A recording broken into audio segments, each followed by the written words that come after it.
É até interessante sobre financiamento, né? Eu já vi, tem gente que fala uma coisa, ou, por exemplo, que não compensa financiar um veículo ou né, um imóvel. Outro já fala que vale a pena. Qual que é a sua opinião sobre isso? Cara, eu acho que investimentos, né? Toda vez que a gente está falando de adquirir um patrimônio, a resposta sempre depende. Né? E na internet a gente vê muito assim, a verdade única é essa, a verdade única é aquela. E a minha opinião é que depende. Então, depende de quê? Depende da taxa que você vai estar fazendo um financiamento. Depende de qual que é o preço que aquele imóvel que você está querendo comprar está sendo vendido. Será que é uma pessoa que está muito apertada, está precisando de vender esse imóvel rápido e ela está pedindo abaixo do mercado? Você pode estar comprando bem. Né? Ou será que não? Será que você está comprando de um investidor e que o investidor sabe esperar o momento certo para ele vender esse apartamento mais caro? Tudo depende do seu momento de vida. Eu já estou com um filho, eu quero morar nessa cidade, então faz sentido eu fixar meu patrimônio e minha casa aqui. Ou não, eu sou um jovem ainda, eu quero rodar, eu estou desapegado, eu posso ir para outros lugares. Então, quando a gente fala de comprar um imóvel, né, vai muito além do financeiro. A gente tem outras questões que a gente tem que levar em consideração. Agora, se a gente for fazer conta e for para a matemática financeira ali, vai depender muito de se eu for investir meu dinheiro, eu vou colocar esse dinheiro aonde e quanto eu vou receber por mês. Então, o exemplo mais usado aí nos podcasts, no mercado, são os fundos imobiliários que pagam rendimentos mensais. Primeira questão é, quanto eu consigo de rendimento nesse fundo imobiliário e por quanto tempo? Hoje em dia, a gente tem fundos que pagam em mais de 1%, mas as pessoas acham que esse 1% vai ser para sempre. Não é. Esse rendimento muda de acordo com o momento de mercado. A gente passou por uma crise na pandemia onde alguns fundos imobiliários ficaram alguns meses, por exemplo, sem pagar dividendo nenhum. Tá? Outro ponto que a gente tem que estar olhando é, se eu fosse alugar essa casa que eu quero, quantos % do valor da casa estaria sendo alugado? Então, só para exemplificar, eu vou alugar um imóvel para ficar fácil aqui de R$1 milhão. A pessoa está pedindo 5 mil no aluguel, 5 mil no imóvel de 1 milhão é 0,5% desse 1 milhão todo. Um fundo imobiliário pode te dar 0,7%, 0,8%, 1%. Então, se eu pegasse o mesmo 1 milhão e colocasse no fundo imobiliário, eu poderia estar ganhando hoje R$10 mil, eu pegaria os 10 mil, alugaria essa casa por 5, ainda ficaria com 5. Né? Os rendimentos dos fundos imobiliários, essa taxa pode oscilar de acordo com o momento de mercado e com os anos.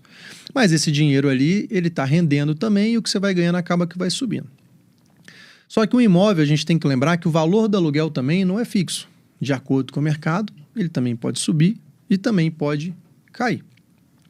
Então, na pandemia, a gente teve um IGPM, se não me engano, de 2020 para 2021, que ele subiu ali mais de 30%. Então, você imagina o seu aluguel, né, o dono do imóvel pedindo um reajuste de quase 30% depois de um ano. Você pagava 2 mil, agora você tem que pagar 2.900. Cara, geralmente você não tem essa mudança de salário para isso ser compatível. Sim. Então, pode apertar a pessoa. E aí vão entrar essas anomalias de mercado ali que a pessoa vai ter que fazer conta. E um outro lado que você tem que olhar também é a taxa de financiamento. Vou comprar um imóvel, qual vai ser essa taxa de financiamento que eu vou pagar? É uma taxa de 12% ao ano, é uma taxa de 6% ao ano. Porque 6% ao ano no financiamento é mais ou menos 0,5% ao mês. Então, eu estou pagando 0,5% nesse financiamento ali, é uma taxa que está sendo bem baratinha, 0,5% ao mês, porque eu posso estar investindo meu dinheiro ganhando 1% ao mês e eu estou pagando 0,5% no financiamento. Então, agora a gente inverteu. Enquanto lá eu tinha um aluguel, né, que eu tinha que pagar 0,5% e eu estava recebendo 1% de dividendos para o aluguel, agora eu posso fazer a mesma coisa no financiamento. Eu estou pagando 0,5% de juros e eu estou recebendo 1% desse dinheiro.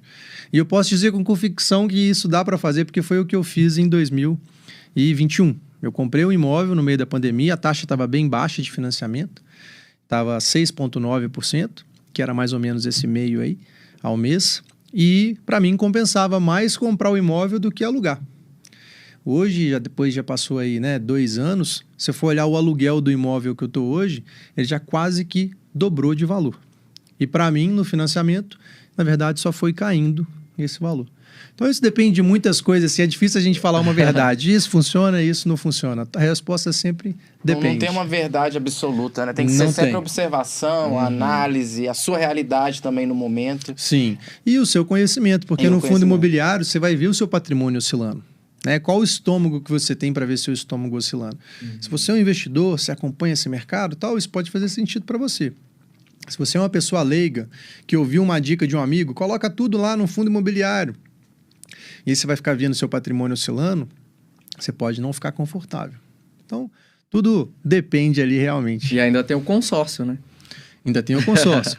E o consórcio, assim, a gente tem muito vendedor de consórcio aí no mercado e tal, e muitas pessoas que gostam porque ele tem um pouquinho do fator sorte ali, né? Eu posso começar o consórcio agora e daí a 3, 4 meses eu ser sorteado. E claro, quando você é sorteado, passa a ser um bom negócio. Porque, né, poxa, eu desembolsei só um pouquinho e eu já tenho dinheiro para comprar um bem ali, muitas vezes, um carro, um imóvel, que vale muito. Mas, se você também não for sorteado, você vai ficar pagando isso ali durante bastante tempo, você está desembolsando e sempre tem uma taxa que está sendo cobrada de você ali, né, que é uma taxa administrativa e uma taxa para montar toda essa estrutura do consórcio.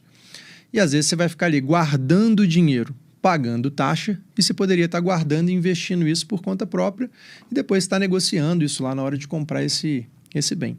E para mim, o grande ponto que muitas vezes as pessoas não levam em consideração no consórcio é que muitas vezes você está comprando algo via consórcio que você não sabe qual é o preço final que você vai pagar.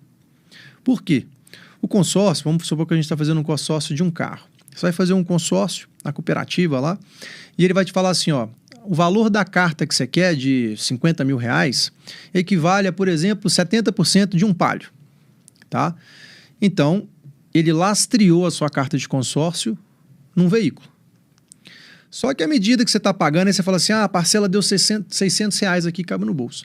À medida que o Palio vai subindo de preço no mercado, o valor da sua carta também vai subindo e, com isso, o valor da sua parcela também. Então, muitas vezes você se planejou para pagar R$600, isso aconteceu agora na pandemia. Os carros explodiram os preços, isso foi reajustado de 600 para 700, para 800, e aí o cara é pego de calça curta ali, apertado. E por que isso? Porque quando você faz o consórcio, você tem que... todo mundo que está ali, você tem 100 pessoas, elas estão todo mundo dando uma parcela para comprar o carro para um sorteado. E quando começa o consórcio, esse carro custa, por exemplo, R$50 mil. Só que a última pessoa, né, de 100, ela também tem que comprar o mesmo carro, porque ela fez a mesma carta de consórcio. Só que quando chegar a vez dela daqui a 5 anos, esse Palio não custa mais 50 mil. Esse Palio custa 80 mil, por exemplo. E aí, mesmo o cara que foi o primeiro sorteado, ele tem que ajudar a pagar o carro do último, porque é um consórcio, está todo mundo se ajudando. Então, você comprou um carro de 50 mil, você ganhou um de 50 mil que você foi sorteado logo no início, só que você não pagou 50 mil por ele. Você pagou o valor que o último pagou lá, né? Numa média ali de quanto foi o valor de cada carro ao longo desse processo. Mas é sempre para mais? Porque carro sempre desvaloriza, né? O carro velho desvaloriza na maioria dos casos. Entendi. Mas o carro do consórcio geralmente é um carro novo. Então, você está subindo no preço de tabela de um carro novo. Entendi. E aí isso vai acompanhar. Então, tem que tomar esse cuidado de você não comprar uma coisa no escuro, que a gente fala. Me programei para pagar R$600, terminei o consórcio pagando 900. Você paga 2 carros. E você poderia estar guardando isso por fora, investindo e depois comprando. E mesmo que você entre num financiamento, tanto de um carro como de uma casa, é sempre importante, que você falou no início, guardar um dinheiro para você dar uma entrada, né? Não entrar ali já vou financiar, sei lá, 30 anos, porque aí os juros vão aumentar, tudo vai ficar mais... Exatamente. Né?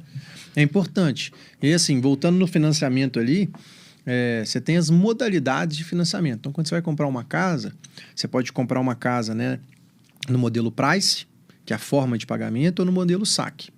O saque é aquele que você começa pagando uma parcela mais alta, tá? Os valores dos juros ali vai diminuindo ao longo das parcelas e esse valor vai caindo. Então, você pode começar pagando, por exemplo, R$3 mil e a última parcela ser uma parcela de R$500, de R$400, tá?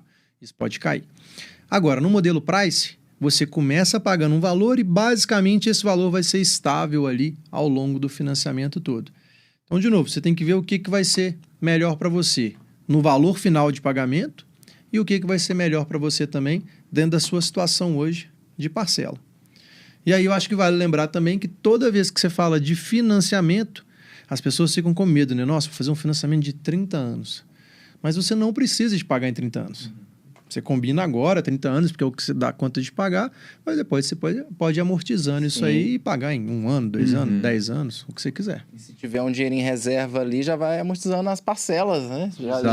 Vamos dizer, se livrando daquilo ali. Financiamento. E aí é onde a gente entra na história do foco que a gente falou da disciplina. Peraí, se eu já estou devendo apartamento, por que eu estou gastando tanto dinheiro com outras bobagens aqui? Por que eu não foco para finalizar uma coisa, depois eu compro outra, e as pessoas vão se enchendo de parcelas, que é um dos grandes problemas aí do brasileiro.